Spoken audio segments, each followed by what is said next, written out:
안녕하십니까? 정성산TV입니다. 지금 북한에서 강제 실종된 사람들 그리고 숨겨진 사람들이 발칵 뒤집혔습니다.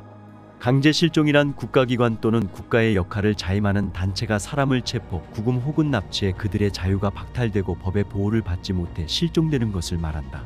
이러한 강제 실종은 수없이 많은 사례가 있지만 현대 사회에서도 빈번하게 발생된다는 면에서 여전히 주시해야 할 범죄의 형태입니다.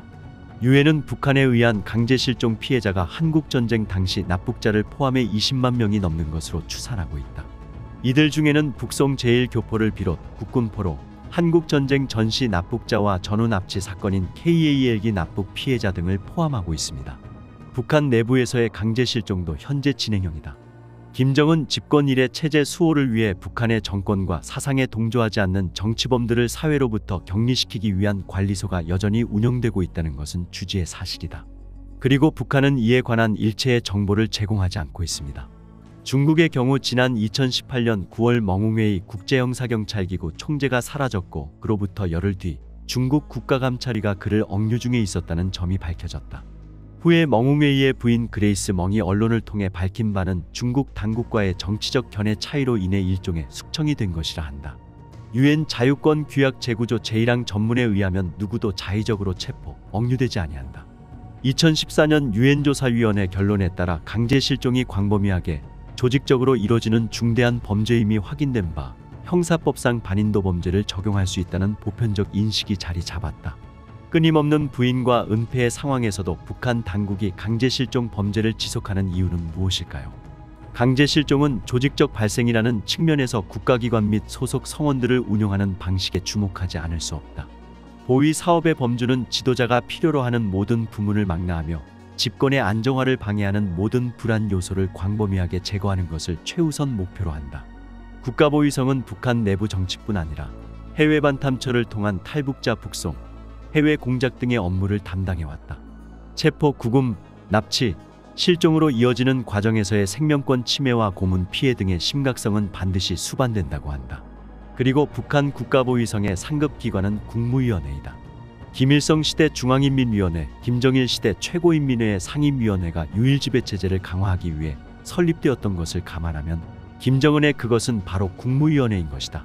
정권의 이득을 위한 평범한 시민들의 실종은 역사성을 가진다. 과거 북송된 제1동포들의 필요성이 전후 복구에 필요한 노동력 확충에 있었다는 점, 강제 송환이 중국 수출품에 필요한 수용소 강제 노력 충당을 위한 과정이라는 해석도 있습니다. 강제 실종이 인권의 문제이자 동시에 반인도 범죄라는 점도 강조했습니다. 국제앰네스티는 5일 북한의 강제 실종 문제에 관한 입장을 묻는 VOA의 질의에 수십 년에 걸쳐 이 문제를 북한에 제기했지만 해명을 듣지 못하고 있다고 밝혔습니다. 지난 수십 년간 희생자들의 생존 여부와 소재에 관한 정보를 당장 공개하라는 국제앰네스티의 거듭된 요청에도 불구하고 북한 정부는 침묵으로 일관하고 있으며 문제를 해결하기 위한 어떤 조치를 취할 의지도 보이지 않고 있다는 것입니다. 국제앰네스티는 정부나 권력에 의한 개인의 실종을 의미하는 강제 실종이 인권의 문제이자 동시에 극악한 범죄라는 점도 강조했습니다. 강제 실종은 심각한 인권 침해일 뿐 아니라 반인도적 범죄로 간주된다는 것입니다. 이에 따라 북한은 항상 주시 대상이라고 국제앰네스티는 밝혔습니다. 북한에서 긍정적 변화가 보일 때까지 국제앰네스티는 물론 국제사회 전체가 불철주야 감시하고 이 문제에 관심을 가질 것이란 사실을 북한 당국은 인지해야 한다는 것입니다. 지난달 30일 유엔 강제 실종 희생자의 날을 맞아 국제기구와 인권단체에서는 북한의 강제 실종 실태를 비판하는 목소리가 잇따랐습니다. 엘리자베스 살몬 유엔 북한인권특별보고관은 이날 강제 실종은 권위주의 정권이 선호해온 범죄 행위라며 북한에서도 이 문제가 벌어지고 있다고 말했습니다. 서울 유엔인권사무소 역시 북한은 피해자 가족에게 진실을 제공하고 그들의 사랑하는 이들의 행방을 알릴 의무가 있다고 강조했습니다. 앞서 지난 2014년 유엔 북한인권조사위원회는 최종 보고서에서 북한 정권이 한국전쟁 당시 한국에서 수많은 사람을 강제로 북한으로 끌고 갔다며 정확한 숫자는 알려지지 않았지만 약 8만에서 10만 명으로 추산된다고 밝혔습니다. 또 최소 5만 명의 국군포로가 전쟁 후에도 한국으로 송환되지 않은 채 광산 등 열악한 곳에서 심각한 인권 침해에 시달렸다고 지적한 바 있습니다.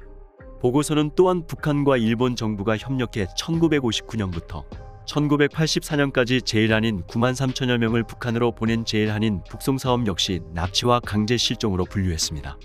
대다수 제1한인들은 북한이 지상 낙원이라는 거짓 선전을 믿고 북한 행배에 올랐다가 북한에서 빈곤, 박해, 강제 노역 등에 시달렸습니다. 근래에 북한은 탈북민 지원 활동을 해온 김정욱 씨 등을 포함해 6명의 한국인들을 체포하고 북한에 장기 억류하고 있습니다.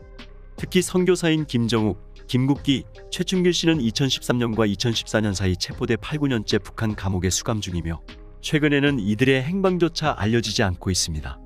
유엔 북한의 강제 실종 정보 제공 요청 362건 발송, 북한 무응답.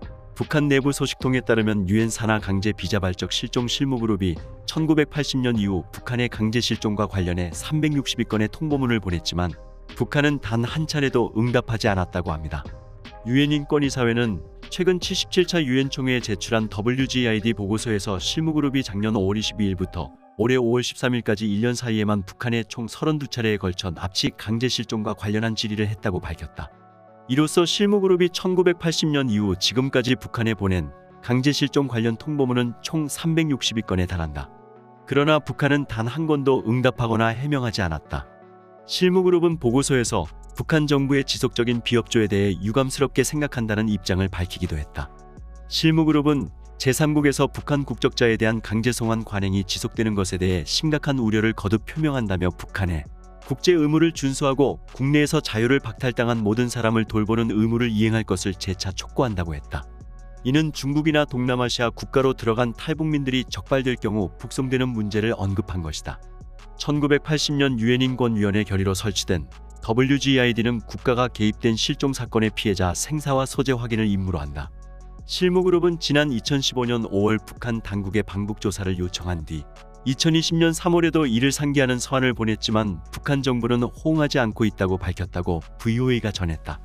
김정은 악랄한 자, 아버지나 할아버지가 위원장일 때는 위원장 말이라면 죽는 신용까지 하는 엄청난 힘이었는데 밑에 사람이 슬슬 말도 안 듣고 개기는 것 같으면 얼마나 인생의 패배감을 느낄까 믿을 거라곤 독재 권력밖에 없는데 저런 악마 같은 말 정도 지 살 길 참도 잘 찾아가는 걸 보면 감탄합니다.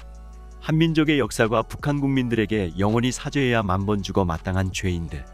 저 체제가 유지된다는 게 그냥 신기할 따름이네요.